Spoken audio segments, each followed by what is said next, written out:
Alors, il est, il est 20 heures au Cameroun. Je voudrais saluer tout le monde qui a pris le temps, qui prend le temps d'être là. Nous allons commencer. Les autres pourront suivre en playback puisque la vidéo est en ligne.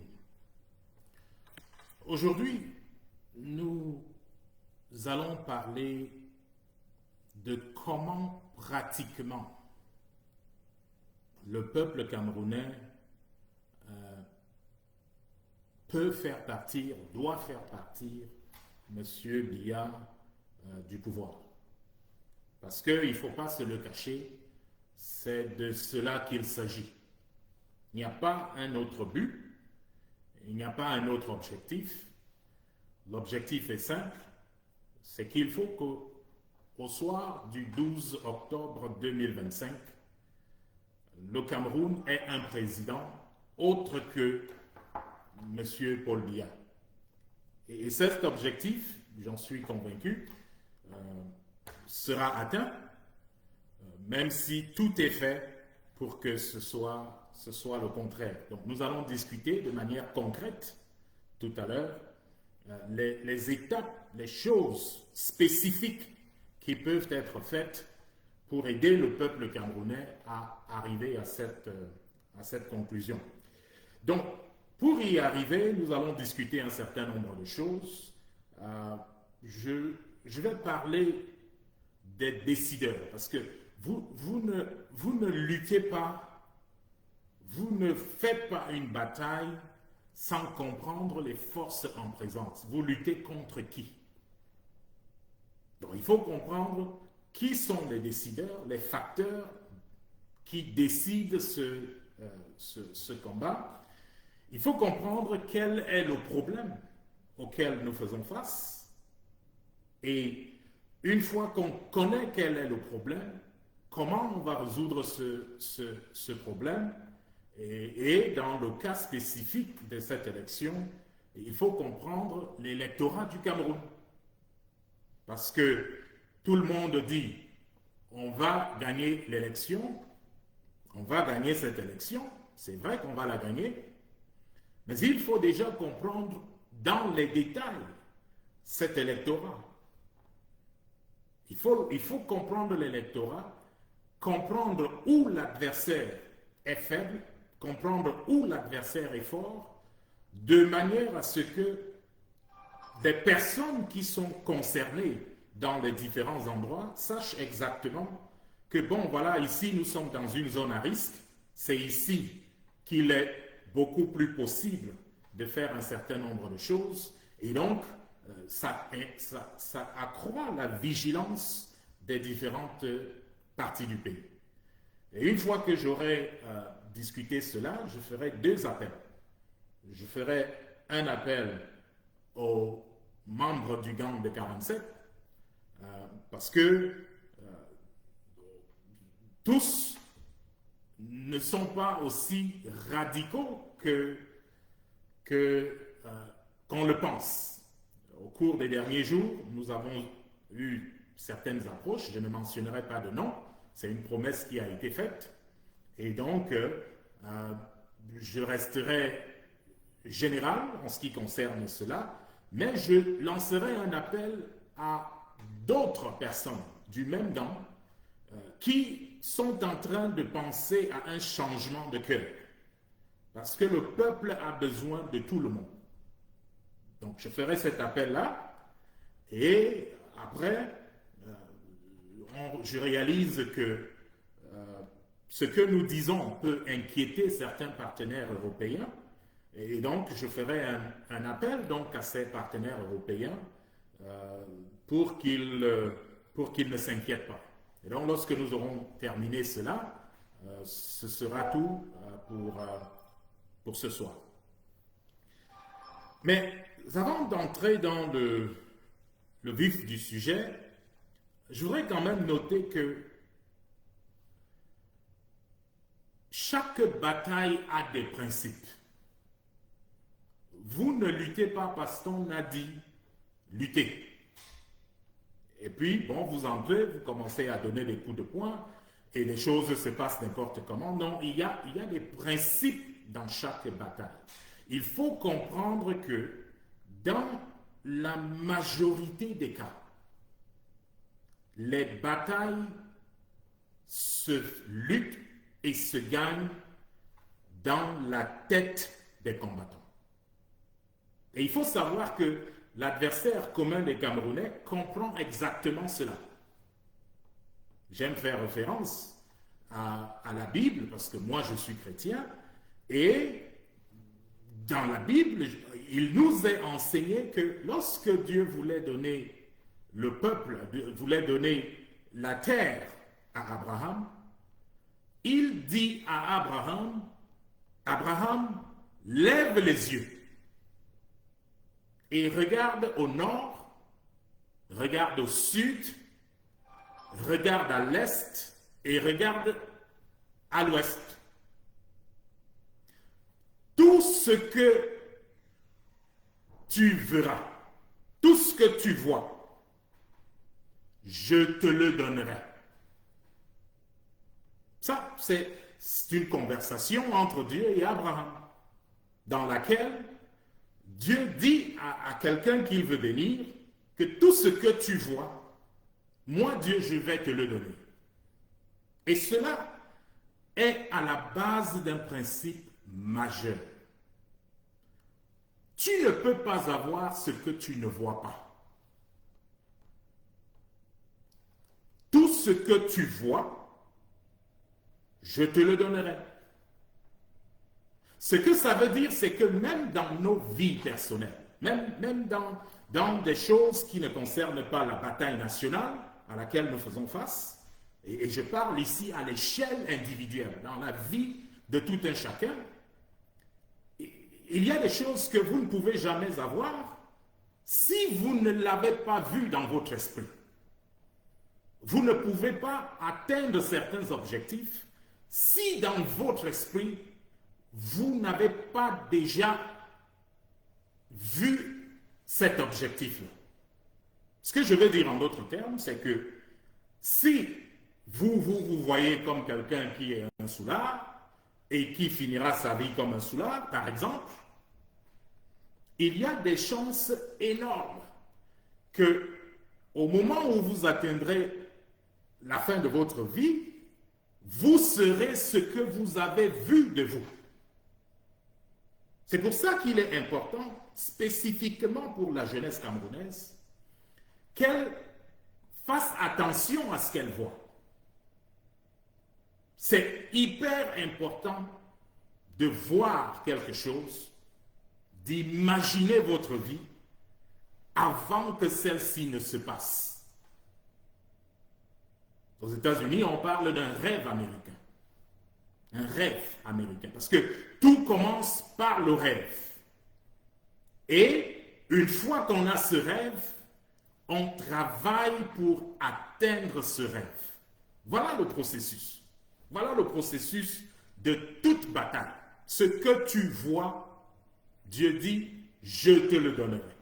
Alors, les Camerounais sont dans un système, le peuple camerounais est dans un système qui, depuis 43 ans, on ne voit qu'une seule personne président. C'est-à-dire que vous avez un Camerounais de 42 ans ou de 43 ans, il ne connaît qu'une seule réalité en ce qui concerne le président de la République. C'est-à-dire que, puisqu'il n'a connu personne d'autre, il connaît personne d'autre. Pour lui, Paul Biya devient comme quelque chose de naturel. Quand tu dis aux Camerounais lambda qu'il est possible qu'il y ait un jour dans ce pays où le président ne s'appelle pas Paul Biya, c'est difficile à un Camerounais lambda de comprendre cela parce que tout ce qu'il a vu jusqu'ici, tout ce à quoi il a fait face jusqu'ici, ne parle et n'oriente que vers Paul Biya. Ça, c'est le problème numéro un du peuple camerounais. C'est que le peuple camerounais, à l'échelle collective et à l'échelle individuelle, ne sait pas encore de manière confortable, installé dans l'idée que le jour vient. Il est là, il est proche, il est à la porte, où il y aura dans ce pays un président qui ne va pas s'appeler Paul Biya. Il faut que chacun d'entre nous se fasse à cette réalité. Que chacun du peuple camerounais se fasse cela à l'idée, commence à s'entretenir avec cette idée, soit confortable avec cette idée, parce que c'est là où commence la révolution. La révolution ne commence pas le jour du vote. La révolution commence dans vos cœurs, dans vos têtes, parce que les batailles se gagnent et se perdent dans la tête du combattant. Dans la tête du combattant. Tout le monde se souvient de cette fameuse bataille épique entre les Lions indomptables du Cameroun et le pays champion du monde à l'époque qu'on appelait l'Argentine. Peut-être les plus jeunes n'ont entendu que des histoires de cela. C'était un match où tout le monde donnait le Cameroun perdant. Jusqu'à ce que les joueurs du Cameroun, les Lions indomptables du Cameroun, décident qu'ils n'allaient pas perdre ce match. J'ai parlé avec quelques-uns, un d'eux me disait qu'ils ont gagné ce match avant l'échauffement. Ils ont commencé à chanter des cris de guerre et il y a un d'entre eux qui leur a dit « Ce match, nous ne le perdons pas ». Et quand les joueurs ont commencé à crier, les Argentins sont partis de leur vestiaire. Ils sont arrivés pour regarder, mais qu'est-ce qui se passait? Et ce lion indomptable me dit que à ce moment-là, il a su, et tous ont su, qu'il battrait l'Argentine. Pourquoi? Parce que les batailles se gagnent et se perdent dans la tête du combattant. Si vous allez à une bataille défait, vous serez défait. Parce que ce qui est physique va s'harmoniser avec ce qui est dans votre tête. Mais si vous commencez quelque chose en sachant que ça, nous ne perdons pas ça, quel que soit l'anda, nous ne perdons pas ça, chacun à son niveau. Vous verrez que le 12 octobre, Paul Biya sera chassé du pouvoir. Les batailles se gagnent et se perdent dans la tête du combattant. Et c'est parce que M. Biya et son gang de 47 savent ça, ils comprennent cet état de choses. C'est pour cela qu'ils font tout pour jouer avec la tête des Camerounais. Il y a quelques jours, ils ont organisé une sorte de mise en scène.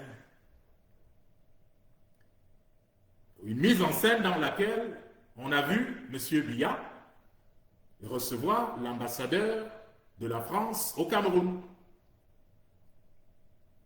Et juste après que ce soit la réception de l'ambassadeur soit terminée, on a entendu que des gens se félicitaient au niveau de la présidence de la République du Cameroun. d'avoir damé le pion, c'est le mot, au peuple camerounais. Parce que maintenant, les gens penseraient que, bon, voilà, Paul Biya est dans une forme olympique.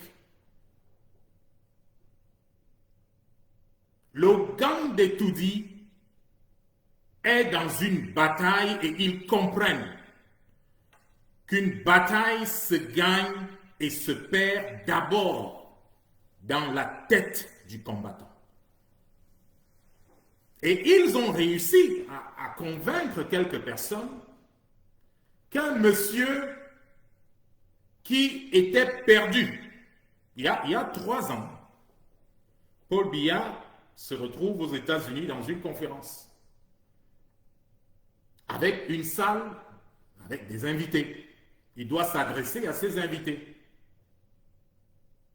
Et Paul Biya est perdu, il ne connaît pas là où il est.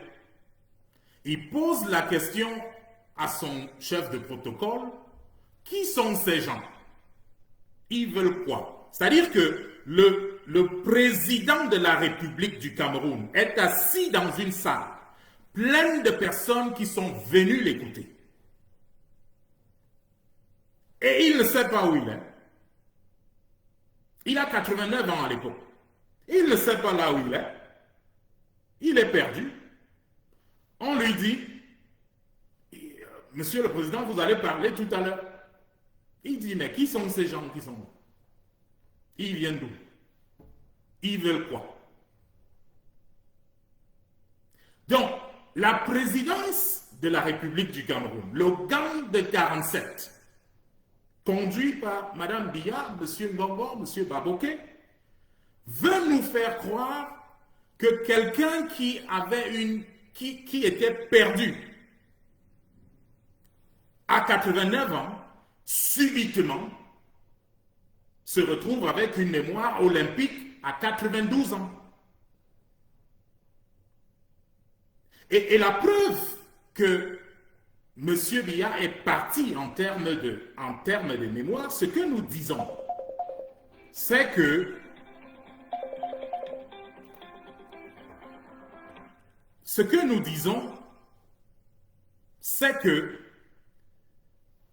M. Biya est vivant. Nous disons que M. Biya est conscient. Bon, ne prenez pas nos mots pour ça. C'est la seule chose qu'a retenue l'ambassadeur de la France à la réunion avec le président. Il est donc conscient. Mais on peut être conscient et malade, on peut être conscient et incapable. Et ce que nous disons, c'est que le président de la République du Cameroun est incapable d'assumer les fonctions de président de la République du Cameroun. C'était vrai avant la réception de l'ambassadeur Marchand. C'était vrai pendant la réception de l'ambassadeur Marchand et ça reste vrai après la réception de l'ambassadeur Marchand. Voici la preuve. Pendant que M. Biya est en train de remettre le cadeau à l'ambassadeur Marchand, ceux qui ont vu les images, il y a une sculpture que le président doit remettre à M. l'ambassadeur. Alors la sculpture représente un agriculteur en train d'abattre un régime de plantains. Monsieur Paul Biya, président du Cameroun, 43 ans, ministre 13 ans, premier ministre 7 ans, ça fait 63 ans en tout. Donc, il a eu à faire ça des milliers et des milliers de fois. Souvenez-vous, il est l'une des personnes les mieux expérimentées, les plus expérimentées de la planète. Il y a donc des choses qui couleraient chez lui. Ce n'est pas présenter une sculpture qui serait un problème pour ce monsieur aussi expérimenté. Mais un fait anodin se passe. C'est que M. Biya prend donc la sculpture et la présente à l'ambassadeur. Son but est de dire, monsieur l'ambassadeur, acceptez ce cadeau qui représente un agriculteur en train d'abattre un régime de plantains. Un billard en forme, vous le réveillez à minuit, il vous le dit. Je vous ai dit tout à l'heure qu'il l'a fait des milliers et des milliers de fois. Mais il se trouve que, au moment de dire ces mots, une phrase, au moment de dire cette phrase à l'ambassadeur Marchand, il y a quelqu'un qui se tient en face de M. Biya avec une sorte de tableau où cette phrase-là est écrite. Il faut que le président du Cameroun lise une phrase qu'il a dû prononcer des milliers de fois.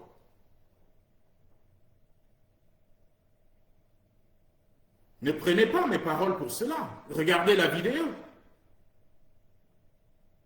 Et la vidéo dit très clairement, montre très clairement M. Biya en train de lire cette phrase-là.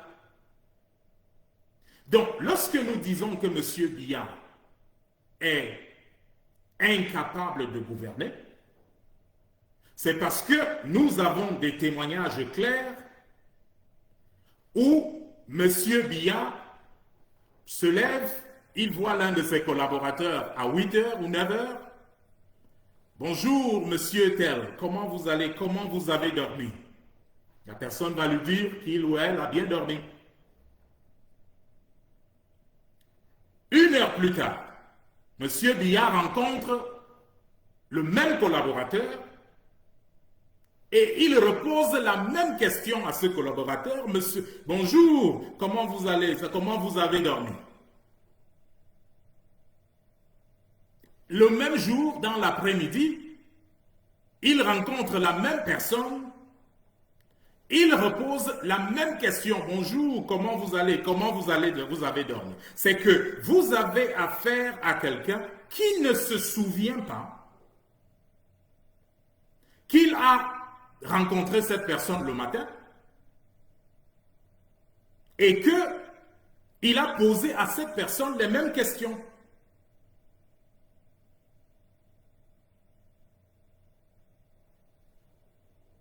Voilà le président que les Camerounais ont.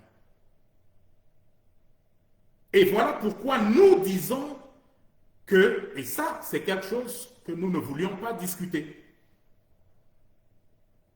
Nous devons le discuter pour éclairer la lanterne des Camerounais et leur dire, mesdames, messieurs, vous avez un président à la mémoire parti. Parti.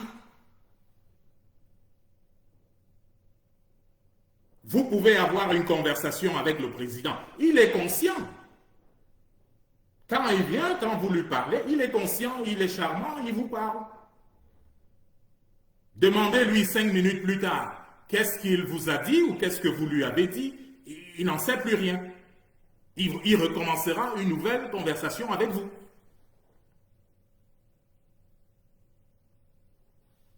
Normalement, on ne discute pas ce type de choses et nous n'avons pas voulu discuter ce type de choses.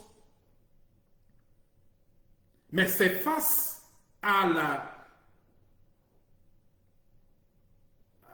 la manière de faire du palais de Toudi que nous sommes dans l'obligation de lever un simple pan d'information. Et le fait que M. Biya soit hors mémoire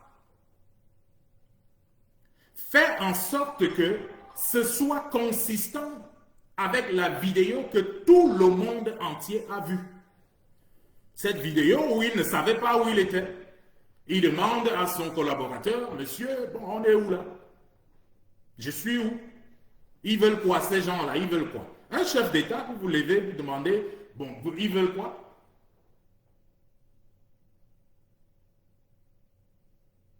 Le système Biya le gang de 47 veut jouer avec la tête des Camerounais. Et vraiment ici, j'ai dit avant et je le redis, il y a des choses qu'on ne discute pas.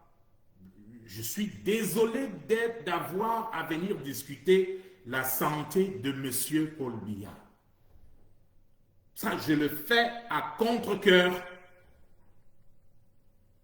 Parce que c'est un papa de 92 ans.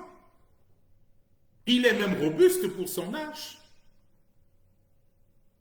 Mais à certains moments, lorsqu'on vous pousse à bout, vous êtes dans l'obligation de dire et d'expliquer.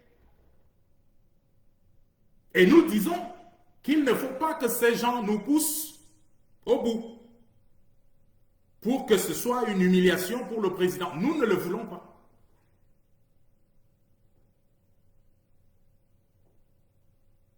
Le président du Cameroun, le Cameroun est dirigé par un président sans mémoire. Nous le disons haut et nous le disons ici. Un président qui ne sait pas, après avoir eu la conversation avec vous, qui ne sait pas ce que vous avez discuté 5 minutes plus tard. C'est donc un président à qui on peut faire tout. Que les Camerounais ne se trompent pas. Qu'ils ne regardent pas le cinéma qui est en train d'être fait avec Toudi et qu'ils se disent, bon voilà, il y a quelque chose là, il n'y a rien. Les tenants du pouvoir au Cameroun à l'heure actuelle sont Madame Biya, Monsieur Ngongo, Monsieur Baboke, dans une moindre mesure, Monsieur Vondo Ayolo. Et je dis dans une moindre mesure parce que lui, c'est une future victime. Parce que dès que l'objectif commun est atteint, lui, il est le premier à partir. Et il va partir. En tout cas, les gens vont prendre soin de lui. Donc, il ne faut pas que les Camerounais se trompent, qu'ils n'achètent pas ce cinéma que Yaoundé ou l'étudiant est en train de mettre en scène pour dire, bon voilà, il faut ceci. Vous avez déjà vu où le président d'une république, il va au défilé, non? Pourquoi il n'y a pas de vidéo? Pourquoi il n'y a pas de caméra, de téléphone permis pour que le peuple camerounais puisse regarder son président? Paul Biya peut se mettre devant vous, écrire « Je suis en forme, je suis en pleine forme ». Il peut se mettre devant vous et lire ce qu'on va lui dire. Parce qu'il est conscient. Il va lire « Je suis en pleine forme ». Et vous allez lui demander, 30 minutes plus tard, qu'est-ce que vous avez dit? Qu'est-ce que c'était? Il est perdu. Ça veut donc dire que c'est un chef d'État qui ne peut plus, dans les faits, diriger le Cameroun.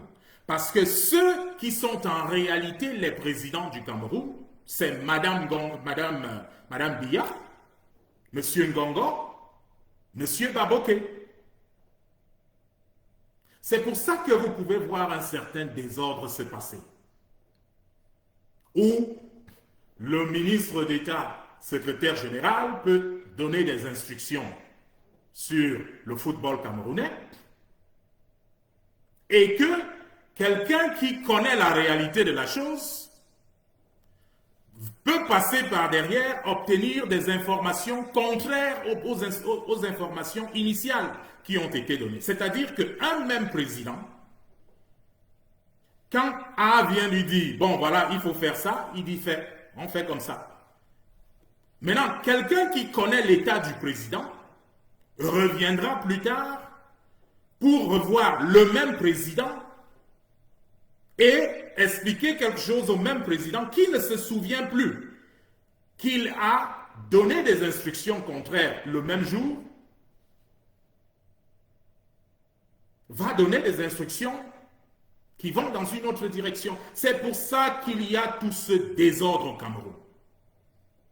Parce que le Cameroun est gouverné par procuration.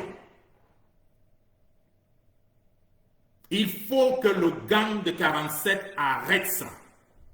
Il faut arrêter ça. Il faut arrêter de prendre les Camerounais comme si c'était des gens qui ne réfléchissaient pas.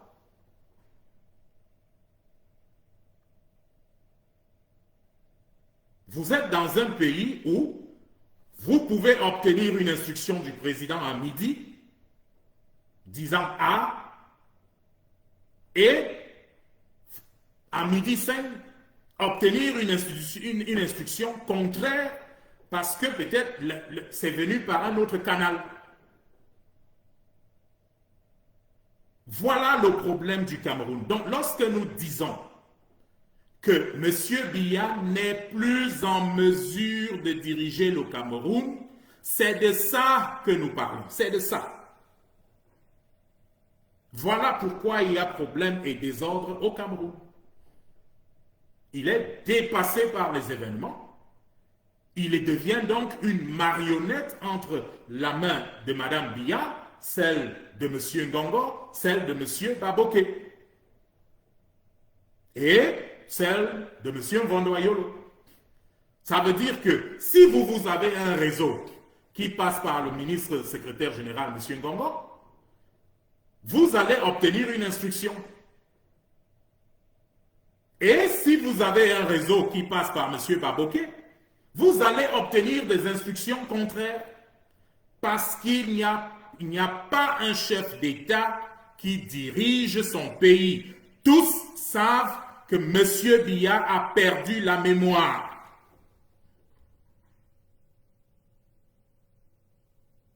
Donc, quand nous disons que M. Biya a besoin d'aide, c'est de ça dont nous parlons. On peut organiser des dizaines de séances photos. Il fera ce qu'on lui demandera de faire là. Les 2 ou 3 minutes ou 5 minutes que ça prendra, il fera ce qu'on va lui demander de faire. 30 minutes plus tard, si vous lui demandez de faire le contraire, il vous fera exactement le contraire. Donc, Mme Biya, M. Ngongo, M. Baboké, M. Ayolo, ne prenez pas les Camerounais pour des idiots. Il est temps que ça s'arrête. Et ça, le peuple camerounais doit le savoir. Le peuple camerounais doit le comprendre. Et voter pour M. Biya, c'est voter pour un coup d'État. C'est un coup d'État que vous voyez tous les jours, qui est en train de se passer devant vos yeux.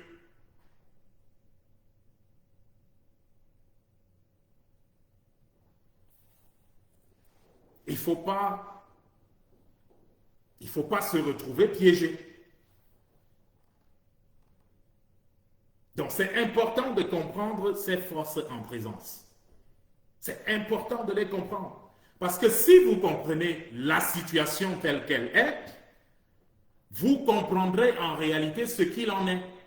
Donc une vidéo de 2 secondes ou 1 ou 2 minutes ne viennent pas vous mettre dans un état où vous vous posez des questions. Je dis, il y a des évidences publiques. 2001, il y a 3 ans, 4 ans, M. Biya était déjà perdu. Et ça, si il n'y avait pas eu ce micro qui a laissé fuiter la conversation, parce que ni M. Biya, ni son chef de protocole ne savaient qu'il y avait un hot mic. Donc, si il n'y avait pas eu cette fuite, ceux qui regardaient à la télévision allaient se dire, bon, voilà, il est en train de donner les instructions à tel. Pourtant, c'est à lui qu'on donne les instructions.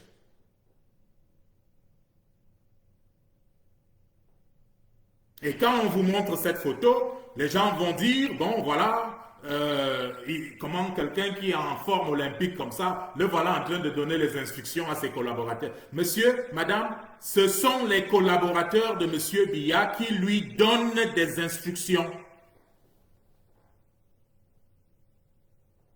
C'est pour ça que nous disons que c'est indécent qu'un groupuscule aille aux élections au nom d'un tel président. Et la chose embêtante, c'est qu'il y a des membres de famille qui savent cela et qui font rien. Qui laissent qu'on humilie leur père, qu'on donne à leur père un bilan qui n'est pas le sien.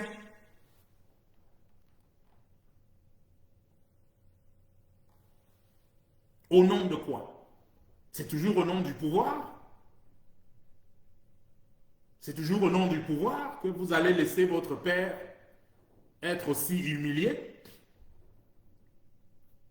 C'est toujours au nom de ça? Après 43 ans de pouvoir, 20 ans ministre et premier ministre, c'est quel genre de pouvoir? À certains moments, je dis, il faut être raisonnable.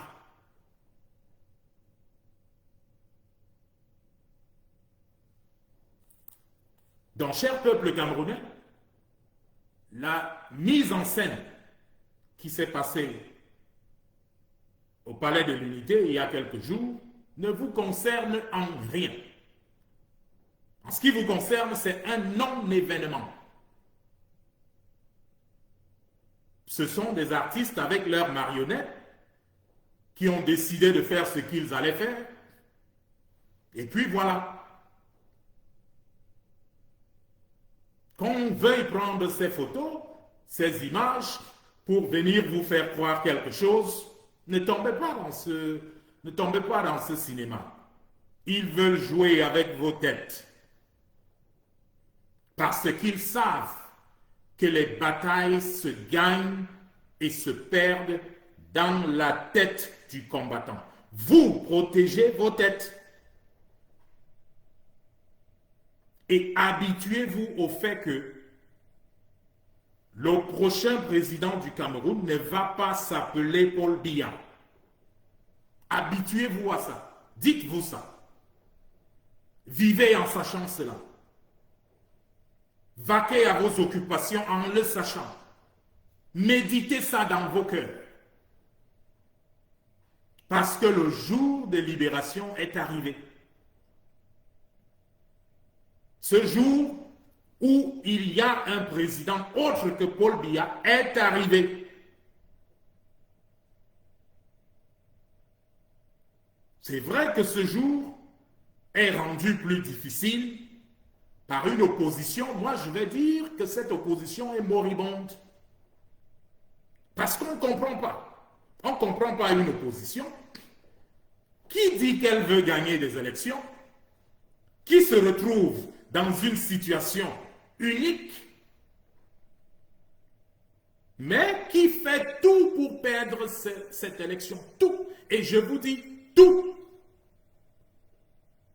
Je peux pas. Il y a des choses ici que je ne peux même pas vous dire. Parce que si je vous dis ça, il y en a qui rentreront chez eux et ils ne voudront même pas voter.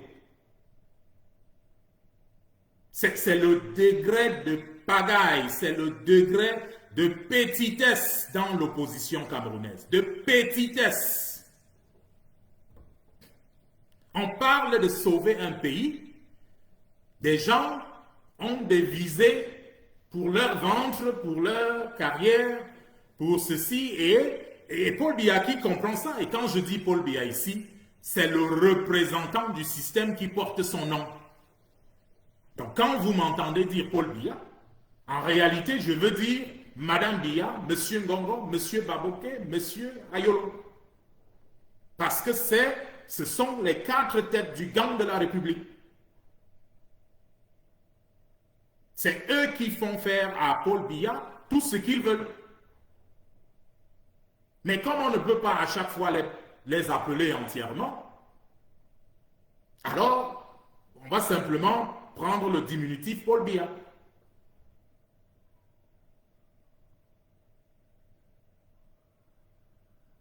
Donc je disais tout à l'heure que Paul Biya comprend très bien l'opposition qu'il s'est construite. Parce que pour comprendre le problème dans lequel nous sommes, il faut comprendre que ces candidats, les 11 qui sont en face, ne sont pas la création du peuple camerounais. Si les choses étaient libres, si les choses étaient faites normalement, on ne parlerait d'aucun de ces 11 comme une option pour être président. Aucun d'eux. On ne parle que de deux comme option parce que, connaissant le pays, M. Biya et son gang de 47 se sont forgés les opposants qu'ils veulent. Donc ne perdez jamais ça à la tête, cher peuple. Ne vous dites pas, bon voilà, c'est ceci ou cela.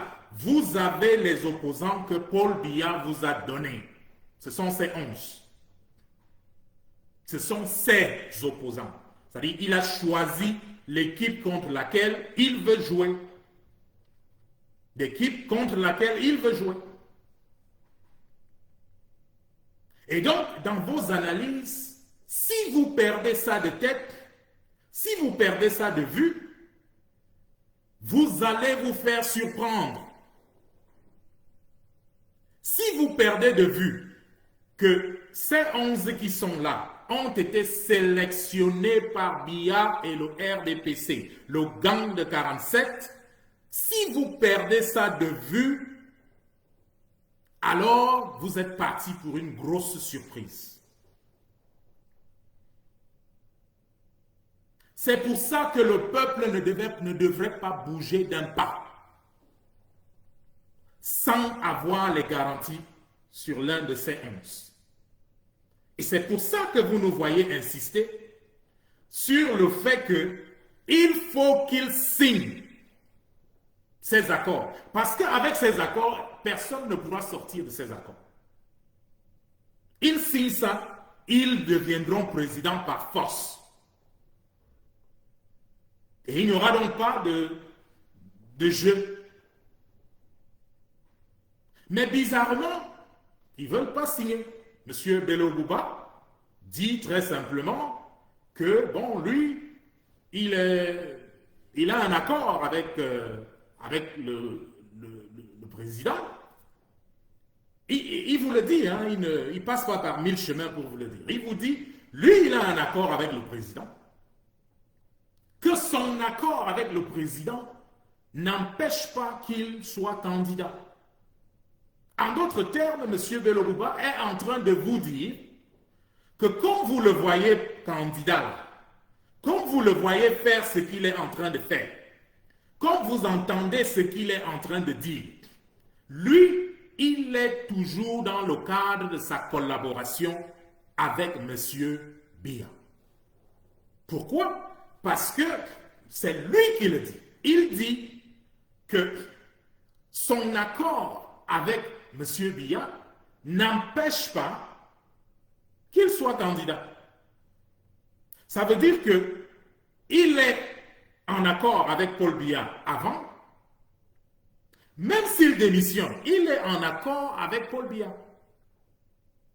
Quand il va à l'élection, il est en accord avec Paul Biya. Après l'élection, lui, il va rester dans son accord avec Paul Biya. Voilà ce que M. Bello Bouba vous dit. Et on est en train de compter sur le fait que, comme les Camerounais cherchent à tout prix un leader, on cherche à tout prix qui va faire gagner, derrière qui on va se mettre, on vous dirige donc vers là. J'ai parlé de M. Bello Bouba. Je peux autant parler de M. Chiroma. M. Chiroma, qui est un communicateur brillant, nous a dit que Paul Biya est le soleil. C'est-à-dire le soleil qui se couche qui se lève sur les justes et les bons et les méchants et qui se couche sur tout le monde. Monsieur Chiroma est capable de vous démontrer en pleine nuit qu'il y a le soleil. Ne prenez pas mes mots pour cela. Vous avez l'expérience de l'homme. Et le peuple, malgré cela, dit, nous voulons supporter Chiroma. Et on dit à M. Chiroma, signez l'accord. Signez l'accord qui nous rassure que vous n'allez pas avoir un deal par derrière. Il dit, il refuse.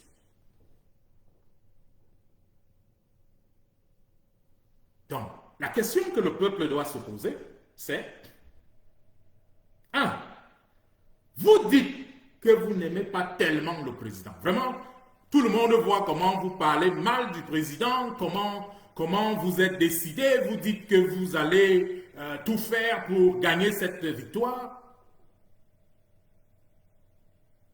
Et on vient vous donner les moyens effectifs de transformer cette victoire de manière concrète en victoire.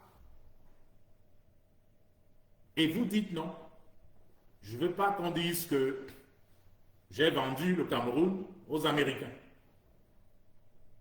Parce qu'il y a 106 sociétés qui viendront. Alors, le Cameroun comporte des centaines et des centaines. Il y a quelqu'un qui me disait tout à l'heure qu'il y a plus de 600 sociétés françaises au Cameroun. Est-ce à dire que le Cameroun a été vendu aux Français? Il faut être logique dans la manière de fonctionner, de penser. Le refus de la signature de ce contrat, ils refusent de signer cela parce qu'ils savent qu'il n'y a pas de retour. Ils savent qu'ils ne pourront pas jouer. Et ils préfèrent aller à l'élection. Et quand on demande, mais messieurs, vous allez faire comment pour gagner votre élection? On dit, bon voilà, on invite le Conseil constitutionnel, on va inviter le Conseil constitutionnel à dire le droit. La question c'est, vous parlez de quel Conseil constitutionnel? Vous parlez du Conseil constitutionnel dont M. Clément Atangana est le président.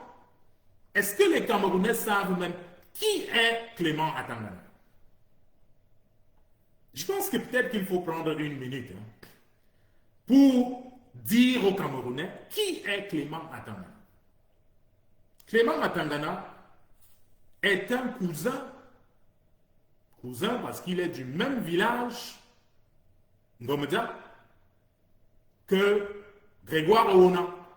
Grégoire Oona est secrétaire général adjoint du RDPC.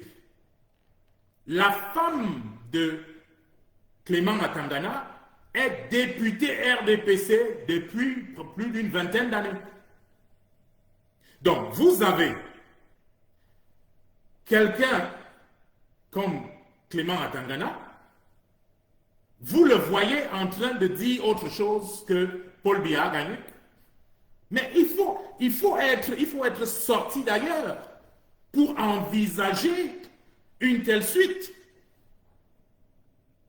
Ce monsieur, c'est l'extension du RDPC. Je vous dis, sa femme est députée RDPC depuis plus de 20 ans.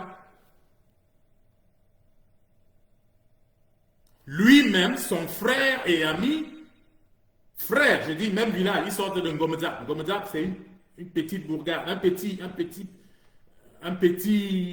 ville.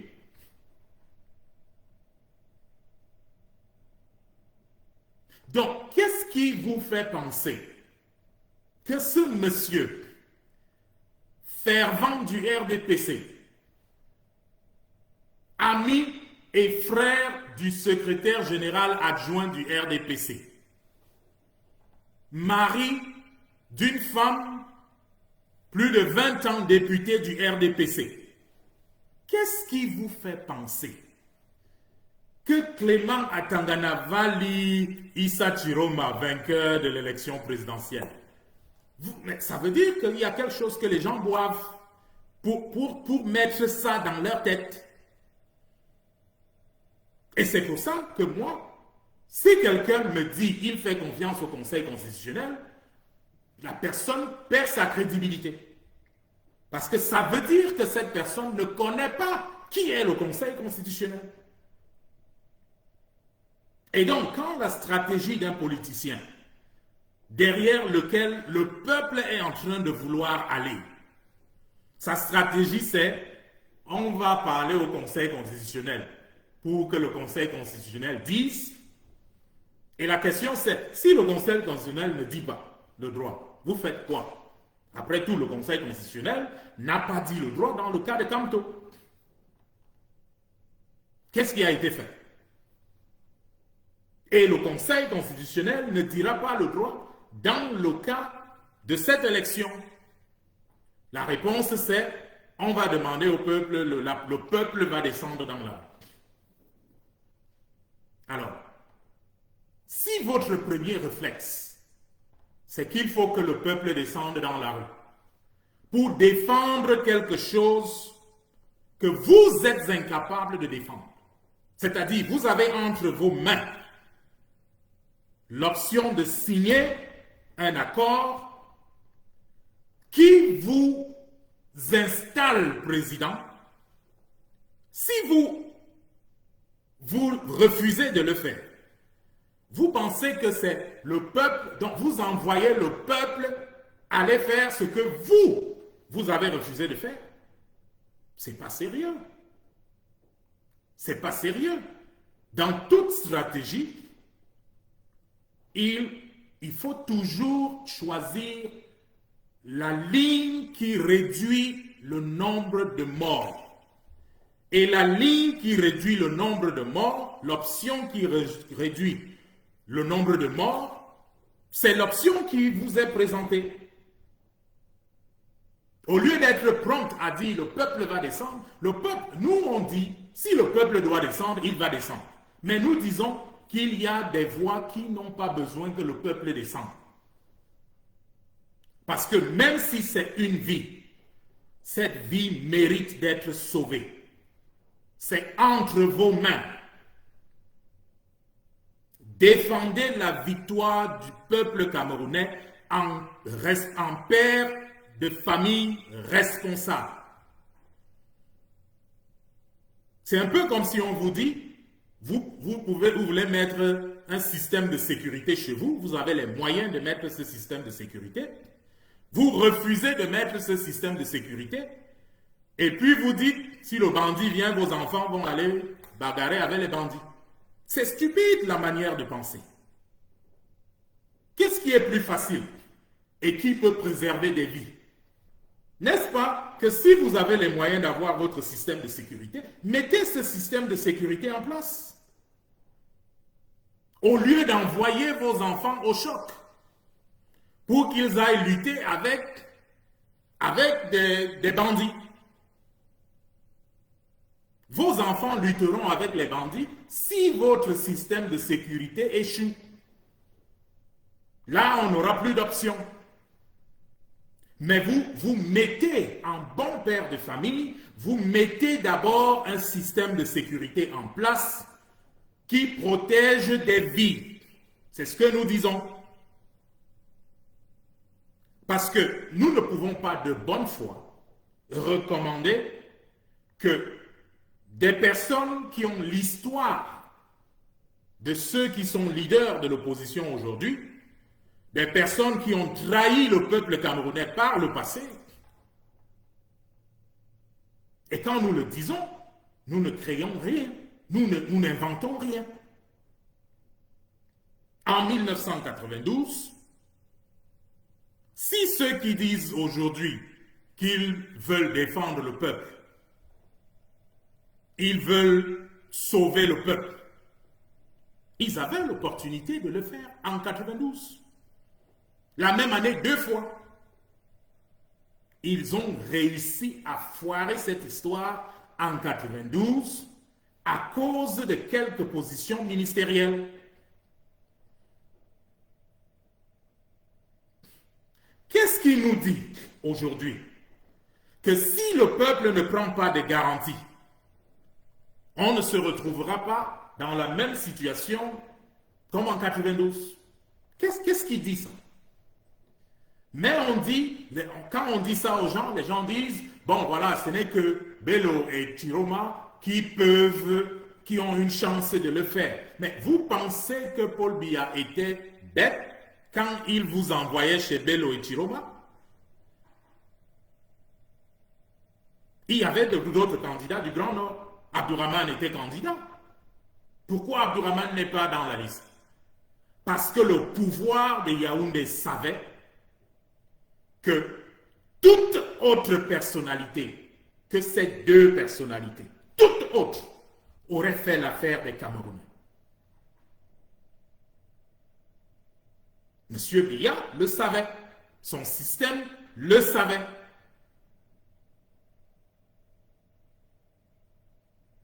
Maintenant, on demande à cela, on est prêt, on dit, le peuple dit, bon écoutez, comme ce n'est que vous, nous allons travailler avec vous.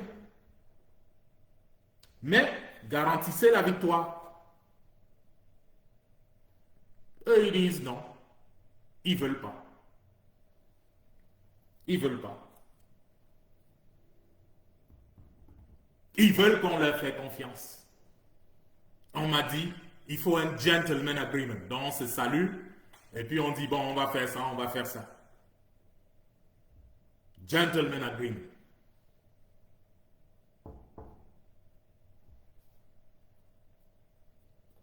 Moi, je pense qu'à un moment donné, lorsqu'on parle d'un peuple, lorsqu'on parle de l'avenir d'un peuple, lorsqu'on parle du futur d'un peuple, le peuple camerounais,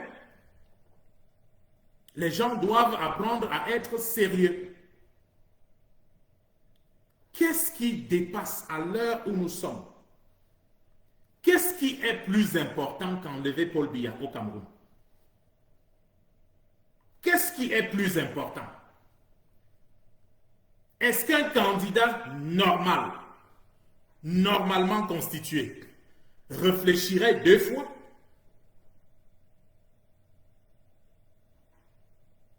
Moi, je dis qu'il y a un problème.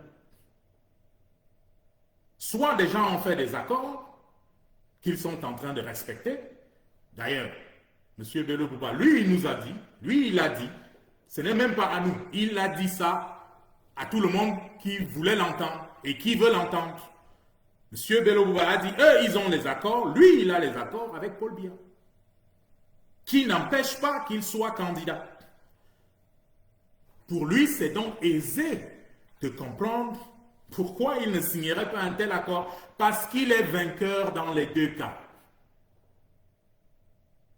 Paul Biya gagne, lui il a son accord avec Paul Biya. Paul Biya perd, c'est quand même lui qui devient président. Voilà la stratégie.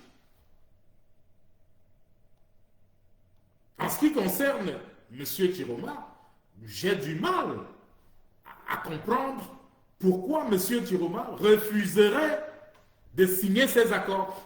Il y a des gens qui m'ont dit que bon, peut-être qu'il a des problèmes sécuritaires. Il y a un autre opposant qui m'a fait dire, par personne interposée, que bon, peut-être c'est des problèmes de sécurité et il n'a pas tort. C'est pour ça que nous disons que nous allons prendre des garanties.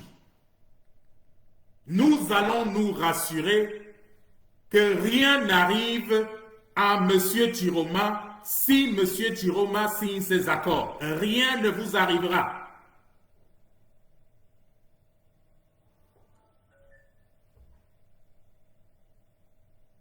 Donc, signez ces accords. Permettez au peuple camerounais de connaître président Chiroma le 12 octobre. On est pratiquement en train de vous supplier d'être président. j'ai jamais vu ce type de choses.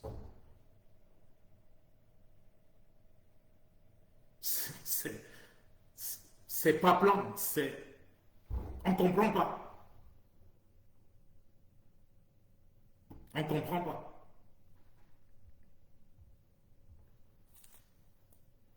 Donc moi, je vais dire au peuple camerounais,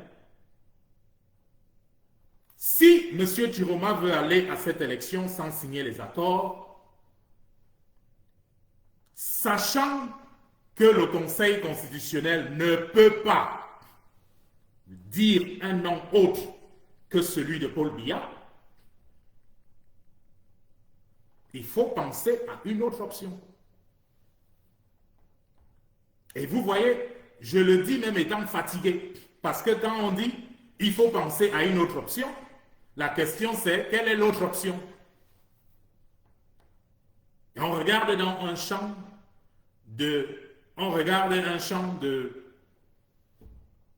d'opposants où chacun a une affaire quelque part par derrière avec Biya. Et quand je dis chacun, bon, je ne veux pas dire tout le monde, parce que nous n'avons pas la preuve pour tout le monde, donc nous ne pouvons pas affirmer que c'est tout le monde. Mais nous disons que, vous savez, l'analyse d'une situation peut vous amener à certaines conclusions.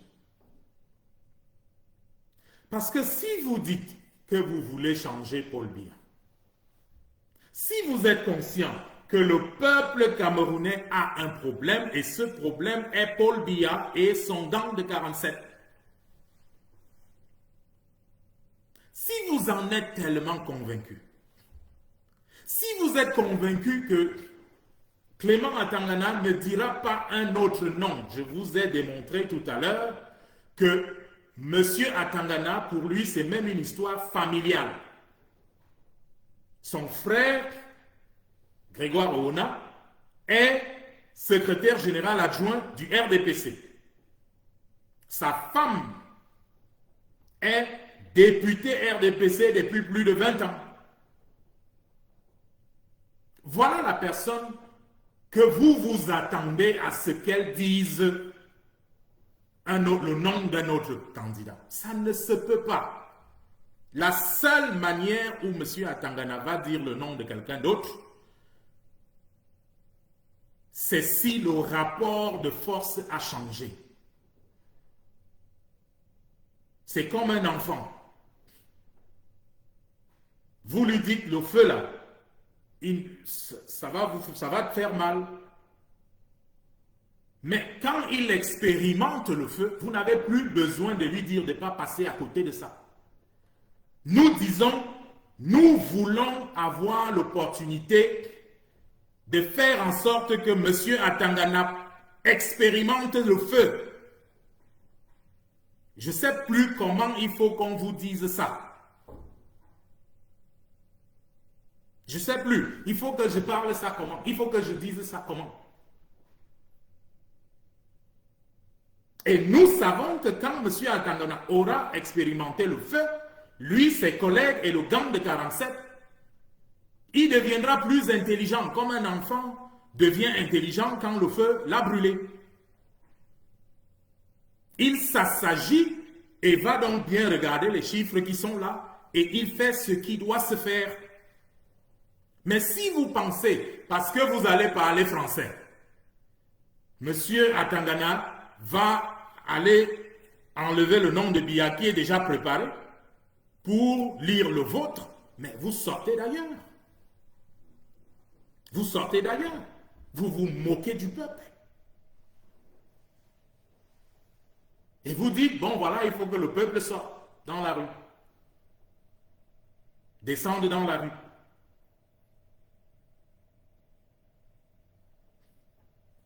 Si le peuple doit descendre, le peuple va descendre.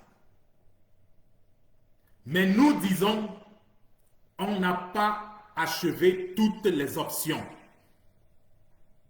Il faut utiliser toutes les armes à la disposition du peuple avant d'arriver à cette option. Cette option, nous ne disons pas que ce n'est pas une option. Hein. Nous disons que c'est une option. Parce que quel que soit lambda, le prochain président du Cameroun ne sera pas Paul Biya. Quel que soit lambda. Mais il faut épuiser toutes les voies de recours. Il faut épuiser toutes les options pour que le monde voit bien que ces gens n'ont pas laissé une autre option. Et que quand on les prend et qu'on les envoie à la haie, que le monde sache que c'est pour cela, parce qu'ils n'ont pas donné une autre option.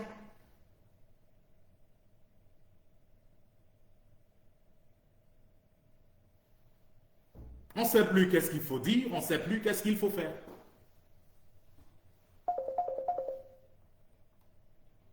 C'est gênant.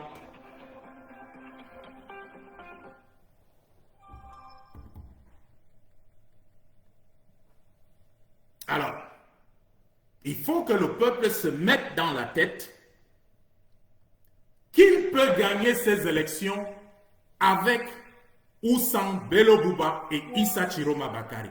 Ne vous condamnez pas. Ne vous condamnez pas. J'ai entendu des gens dire Issa Chiroma, c'est la meilleure option. Je suis d'accord avec vous. Issa Chiroma, là où nous sommes, mais c'est le cas le plus facile. Tout comme Maurice Kamto était le cas le plus facile.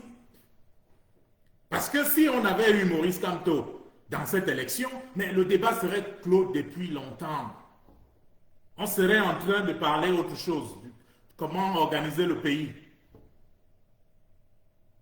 Mais, malheureusement, le peuple n'a pas Maurice Kamto. Le peuple a Issa Chiroma. Et moi, je pense que de toutes les options qui restent, c'est lui. C'est lui qui est la meilleure option. Mais le peuple ne doit le supporter que si il signe ses accords. Parce que s'il ne signe pas ses accords, asseyez-vous tranquille, prenez des pop-corn, regardez la télévision, Paul Biya sera président. Parce que rien n'empêchera Clément Atangana de dire le nom de son ami. C'est de ça dont il est question. Donc quand nous tirons sur Issa Chiroma, c'est en réalité pour lui faire comprendre, à lui, à ses amis, si vous le connaissez, dites-lui qu'il signe cet accord. On ne peut pas aller à cette élection en balade. Ça ne peut pas être une balade. Ça ne peut pas être un essai. Où on se dit, bon, on va essayer. On n'essaye pas avec la vie des gens 43 ans. Le peuple du Cameroun a besoin de libération. Le peuple du Cameroun cherche quelqu'un pour libérer le Cameroun. Et Issa Chiroma est la personne la mieux placée pour le faire. Mais, si Issa Chiroma refuse sa responsabilité, le peuple ne doit pas se sentir prisonnier de Issa Chiroma. Il faut réfléchir à une autre option. Vous savez, il y a eu une élection au Sénégal, il y a moins d'un an. Cette élection au Sénégal a eu 19 candidats. 19. Mais il y a eu un candidat qui, parce qu'il avait été coopté par M. Sonko, ce candidat, que les gens ne connaissaient même pas beaucoup, a eu plus de 50% des voix au premier tour. Au premier tour, il a eu plus de 50%. Vous savez pourquoi? Parce que le peuple sénégalais avait compris. Et mon espoir aujourd'hui, c'est que le peuple camerounais comprenne. Vraiment là où nous sommes, nous nous en foutons de la personne. J'ai démontré ici à profusion que ni Bello Bouba, ni Chiroma, aucun d'entre eux n'est vraiment un candidat excitant. S'il y avait des options, presque tout le monde ne choisirait pas ces gens. Mais c'est l'armée que nous avons. Mais si M. Chiroma et M. Bello veulent nous mettre dans une situation où il n'y a pas d'option, parce qu'ils sont là, ils vont faire ce qu'ils veulent faire, parce que le peuple est condamné à voter pour eux. Moi, je dis au peuple, non, vous n'êtes pas condamné à voter pour eux. Il faut être premier, c'est tout. Pour gagner cette élection, il faut venir en tête. Et je vous ai pris l'exemple du Sénégal. Le Sénégal, un inconnu, presque inconnu, est devenu président du Sénégal sur un mot d'ordre.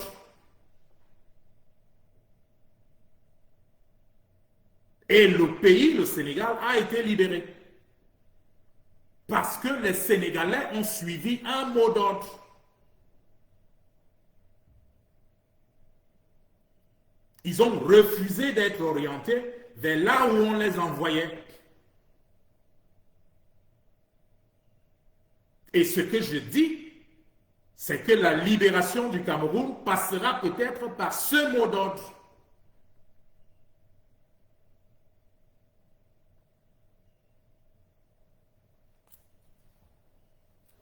Et pour comprendre que c'est possible, il faut comprendre l'électorat. L'électorat camerounais, c'est un électorat qui a 6 grands blocs. Vous avez dans le Grand Nord, vous avez la population en tout cas pas la population, mais l'électorat, d'après les données distribuées par Eleka, 32,9% de l'électorat de ces élections présidentielles, d'après les données de l'ECAM, 32,9% sont dans le Grand Nord. 33,08% de l'électorat est dans le centre et le littoral. Ces deux régions, 33,08%. Le Nozo a 13,65%. L'Ouest a à elle seule 11,45%. Et puis après, il y a l'Est avec 4,84% et puis le Sud avec 4,008%. Voilà la constitution de l'électorat camerounais à cette élection. Donc tout n'est pas perdu. Si M. Chiroma, M. Bello veulent jouer avec le peuple camerounais parce qu'ils sont les meilleurs des 11 options, il faut bien convoquer le Sénégal, où il y avait 19 candidats, un candidat a eu plus de 54% des voix. L'électorat camerounais permet cela. Et pour cela, chacun devrait jouer son rôle là où il est. Ça veut dire qu'un candidat qui aurait, parce qu'il faut reconnaître que si un troisième candidat entre en jeu, s'il y a un mot d'ordre pour un candidat autre que Bello Bouba et Chiroma, cela ne va pas automatiquement enlever tous les supporters de Chiroma ou de Bello Bouba. Mais nous pensons qu'une grande partie de ces supporters de Chiroma et de Bello Bouba supportent Chiroma et Bello Bouba parce qu'ils pensent comme nous que, bon, au vu de tout ce qui se passe, au vu de là où on est, bon, peut-être qu'il faut aller avec eux. Mais s'il faut, pour le bien de la nation camerounaise, reporter ce vote sur quelqu'un d'autre, nous pensons qu'au moins 15 à 20% de ces supporters suivraient le mot d'ordre. Et c'est tout ce dont un tel candidat aurait besoin pour gagner l'élection au Cameroun. Parce que si un tel candidat vient avec 15 à 20% dans le Grand Nord, 40% dans le centre et le littoral, 50% au niveau de l'Ouest, et même si un tel candidat ne collecte que 30-35% au niveau du Nozo et de l'Est, et qu'il grappille même 10% dans le Sud, ce candidat serait président. Ce que ça veut dire, c'est que soudainement, où que vous soyez, votre voix devient importante. Votre voix devient importante. Ça veut dire que si vous êtes au sud du Cameroun, oui, c'est la région natale du président Biya. Oui, on le sait. On ne veut pas qu'il y ait 100 sur 100 pour gagner. Non. S'il y a 10% de la population du Sud qui dit trop c'est trop, ce pays mérite mieux, et que ce vote se déverse vers le candidat qui aura le mot d'ordre, l'objectif sera atteint dans le Sud. Ça veut dire que si vous êtes dans le centre, que vous soyez de la Léquier, d'une Bam, d'une Fundi, de la Haute-Sanaga, je ne sais pas d'où, vous pouvez vous dire, tout ce dont on a besoin dans le centre, c'est un objectif minimal de 40%. Ça veut dire que quand vous entendrez vos voisins peut-être dire qu'eux, ils vont supporter quelqu'un d'autre, ne soyez pas émus de cela. La stratégie, c'est 40% minimum. Donc, vous n'avez donc pas besoin de convertir tout le monde. Même situation dans le littoral. Ça veut également dire que pour qu'il y ait un président autre que Paul Biya, le 12 octobre, si le duo Chiroma et Bello continue de faire comme ils sont en train de vouloir faire, et qu'il y a un mot d'ordre, ce mot d'ordre, le candidat qui bénéficiera de ce mot d'ordre devra gagner environ 30 à 35% à l'Est. Ça veut donc dire, ne soyez pas émus. C'est un but qui est totalement réalisable. Dans le Nozo, les estimations montrent que si on a un candidat là-bas qui a dans les 35%, et ce serait même une impossibilité, parce que comment Biya ferait pour avoir 50% dans le Nozo? Bon, on sait qu'il va frauder. On va mettre sur pied un système qui réduit à son minimum la fraude. Et donc, nous savons en réalité que le Nozo va élire le candidat de l'opposition. Mais dans les estimations, si ce candidat n'a que 35 à 40%, il est président. À l'Ouest, il faut que le candidat de l'opposition ait au moins 50%. Et nous avons bon espoir qu'un tel candidat peut s'en sortir avec plus de 50% dans l'Ouest. Il faut comprendre cette map-là. Il faut comprendre d'où les voix peuvent venir. Et si vous êtes au nord, au sud, à l'est, à l'ouest, dans le Nozo, dans le centre, dans le littoral, vous savez quel est l'objectif pour vous. Vous vous donnez cet objectif et vous dites, Monsieur Biya ne sera pas président le 12 octobre. Et tout ce que nous on demande, c'est que les urnes pointent vers un candidat. Parce que la minute où les urnes ont pointé vers le candidat vainqueur, nous allons voir comment Biya va voler cette victoire. Nous allons voir. Mais avant d'y arriver, il faut que le peuple joue son rôle et c'est ça le rôle du peuple. Je voudrais donc me résumer en disant, nous continuons d'espérer que M. Chiroma va prendre la bonne décision. S'il a peur de sa sécurité, nous allons la lui garantir.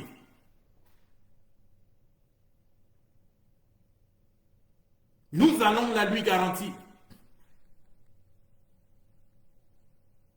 Et nous mettrons au grand jour partout là où il se trouve. S'il y a des mauvais esprits qui pensent que, bon voilà, si c'est M. Chiroma, alors ils vont faire ce qu'ils veulent faire pour essayer d'attenter à sa vie, ils se trompent. Parce qu'avant qu'ils ne l'aient fait, ils ne comprendront pas.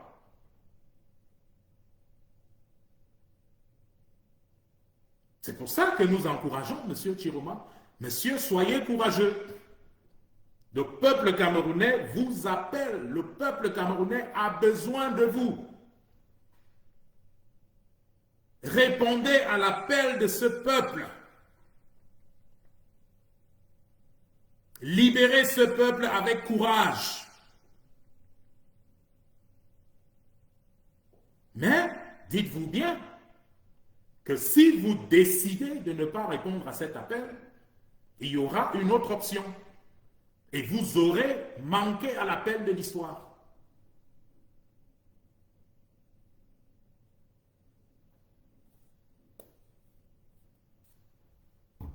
Alors, avant que nous ne terminions,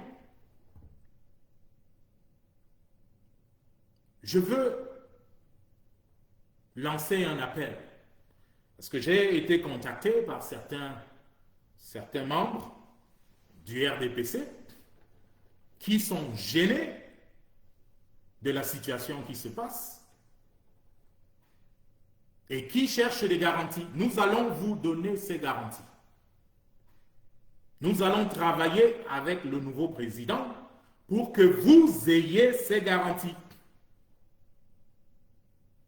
Et moi, je veux personnellement identifier ceux qui pèsent et qui peuvent faire basculer la chose pour le peuple camerounais.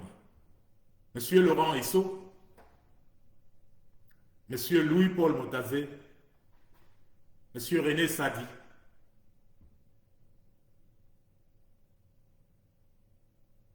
Vous avez un mot à dire dans ça. Vous savez que le président est en train de subir des choses. Vous le savez. Dans le cas de M. Motazé, c'est votre oncle.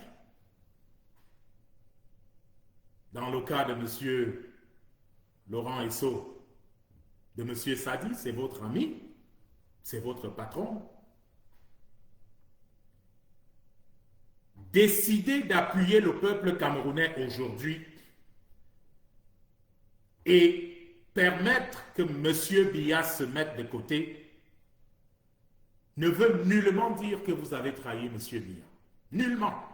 Vous savez que les autres instructions qui sortent de cette présidence de la République ne sont que des instructions de façade. Vous le savez. Je n'ai pas besoin de vous éduquer là-dessus. Vous le savez. Et vous savez que vous-même êtes à risque. Parce que certaines des personnes dont on s'occupera spécialement, c'est les trois dont je viens de parler. Votre sécurité se trouve du côté du peuple camerounais. Et je suis confiant que le peuple camerounais va vous remercier comme il le faut si vous choisissez dans ce moment historique de vous placer du côté du peuple camerounais. Je ne vous apprends rien si je vous dis, là où vous êtes sous surveillance. Je ne vous apprends rien. Je ne vous apprends rien si je vous dis que là où vous êtes sur écoute. Je ne vous apprends rien. Vous êtes des fonctionnaires de la République bien expérimentés et vous savez que vous n'avez pas la confiance de ceux qui tiennent le pouvoir au Cameroun aujourd'hui. Et vous savez au fond de vous que votre salut vient de l'opposition. Parce que si le scénario qui est en train de se faire réussit, vous êtes fini.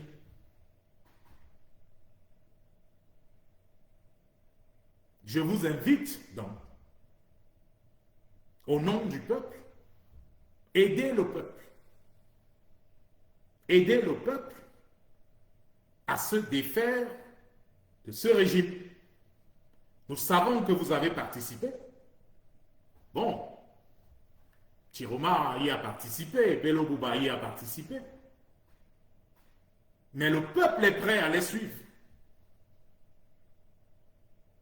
Cela devrait vous dire la soif du peuple camerounais à sortir de ce problème. Et vous avez la possibilité de changer ça. Vous avez la possibilité de faire partie de ce Cameroun de demain.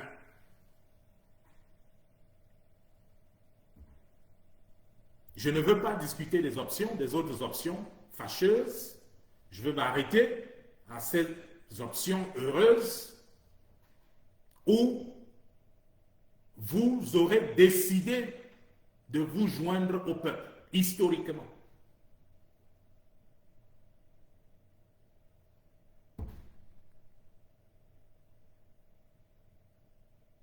Aidez le peuple camerounais. Et s'il y a toute autre personne qui souhaite qu'il y ait du RDPC ou de l'appareil politique, du RDPC ou du gouvernement, je ne vous apprends rien si je vous dis qu'il y aura, si tout se passe comme prévu, vous serez surpris. Vous serez surpris. S'il y a d'autres personnes qui veulent rejoindre la cause du peuple, sentez-vous libre. Je vous redonne mon numéro. Il est le 346, donc vous mettez +1, 346, 310, 9673. Donc 96. J'ai dit 9, 6, 7, 3. 96, 73. Il faut aider le peuple camerounais.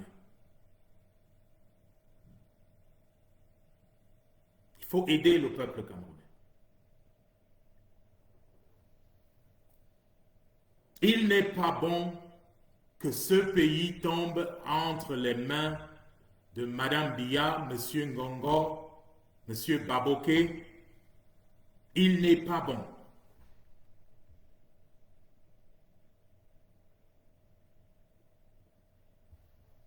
Quand on veut être président d'un pays, on va à une élection. On dit au peuple qu'est-ce qu'on veut faire et le peuple décide s'il va vous choisir ou pas. On ne trompe pas le peuple. Faire croire quelque chose pour arriver à quelque chose d'autre. À ceux des partenaires du Cameroun, les partenaires européens du Cameroun, qui se disent que si le peuple camerounais accepte une centaine d'entreprises américaines au Cameroun, que, bon, voilà, ils auront perdu le Cameroun ou alors ils auront perdu leurs privilèges. Il y a de la place pour tout le monde. Nous pensons simplement que quand on vient dans un peuple, quand on collabore avec un peuple, on n'a pas besoin de tout prendre et que ce peuple n'a rien. Nous pensons qu'un développement partagé est possible entre l'Afrique en général, le Cameroun en particulier, et ses partenaires occidentaux. Nous demandons donc un peu plus de justice dans les différentes collaborations. Un peu plus de justice.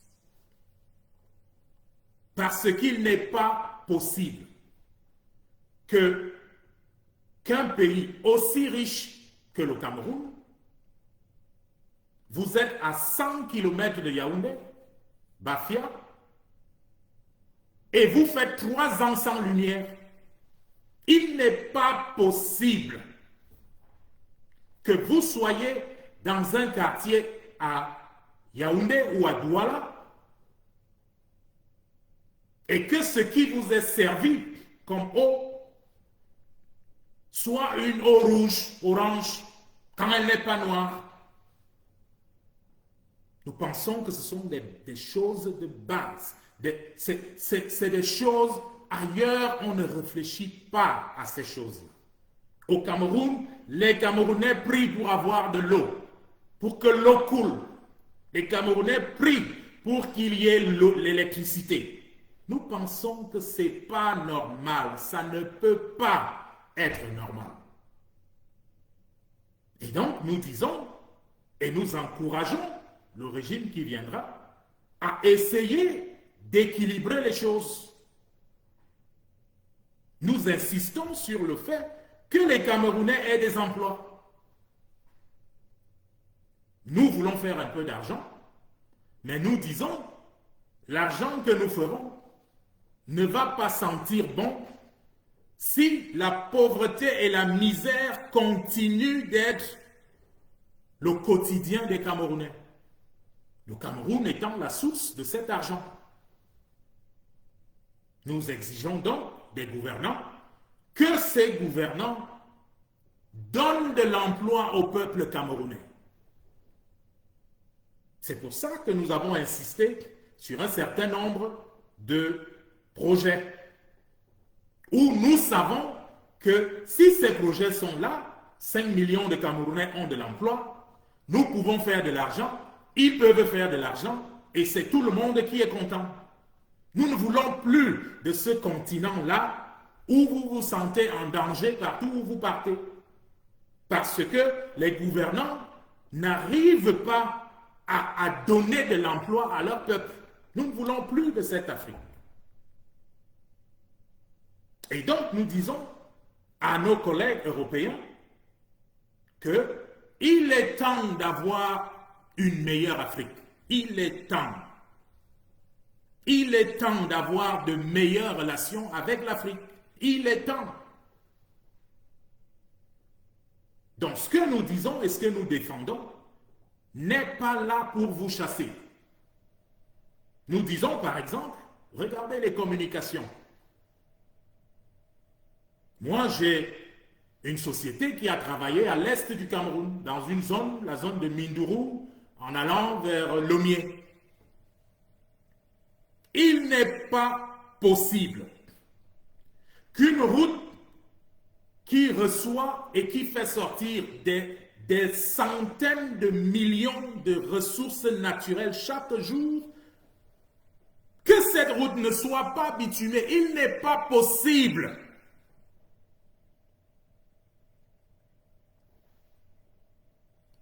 Nous ne comprenons pas ça. Quand vous êtes à Mindourou ou vous êtes à Lomé, le réseau devient un acte de Dieu. Un miracle de Dieu. Nous disons, il faut arrêter ça. Il faut arrêter ça. Bon, mais il y a des sociétés qui sont des sociétés téléphoniques. Ces sociétés ne trouvent pas d'intérêt à aller étendre le réseau à ces communautés-là, pour la simple raison que, bon, la population qui y est n'est pas assez dense pour générer les profits dont ils ont besoin pour récupérer leur argent. Et nous disons, nous avons les moyens de collaborer avec vous, de sorte que, même par direct to sell, que MTN, Orange, puisse desservir ces populations-là en se mettant ensemble avec des satellites qui orbitent autour de cette population. Ça fait donc que c'est tout le monde qui gagne. Vous gagnez, nous gagnons, le peuple camerounais gagne. Voilà le type de relation que nous poussons. Et nous disons, nous ne pouvons plus, en plein 21e siècle, continuer d'avoir un peuple qui est sauvagement dans la misère, alors que ce peuple crée des richesses immenses pour le reste du monde. Nous disons que cela ne se peut plus. Il faut arrêter ça. Donc, nous ne sommes pas là pour vous chasser. Vous êtes une entreprise française, vous êtes une entreprise européenne, nous ne sommes pas là pour vous chasser. Nous disons simplement, on veut un terrain plat pour tout le monde, où tout le monde a les mêmes chances. On veut un terrain plat où votre produit, pour qu'il réussisse, doit être meilleur que celui des autres. Le régime des privilèges, nous n'en voulons plus. Parce que tout ce que ça fait, ça crée des pays, ça crée un pays où les gens se mettent à bagarrer pour les ethnies, alors que les autres vont sur la Lune. Ils vont à Mars. Il faut changer de paradigme. Et c'est ce que nous disons. Moi, je suis né au Cameroun et vous ne seriez pas content s'il y avait un pays en Europe qui a la vie que le Cameroun a, par exemple. Il faut être logique. Il y a beaucoup d'argent à faire. Il y a de la place pour tout le monde. Mais il faut le faire de manière logique. Il faut le faire de manière à ce que les gens n'aient pas l'impression qu'on est en train de venir voler. Il faut des hôpitaux. Ce n'est pas possible qu'en 2025, qu'une femme qui veut accoucher dans un village, qu'on mette cette femme sur une moto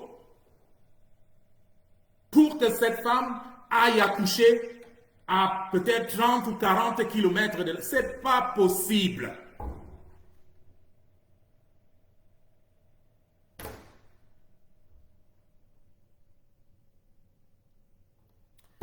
Bon, c'est ce que j'avais à dire. Je vous remercie. Bonne soirée.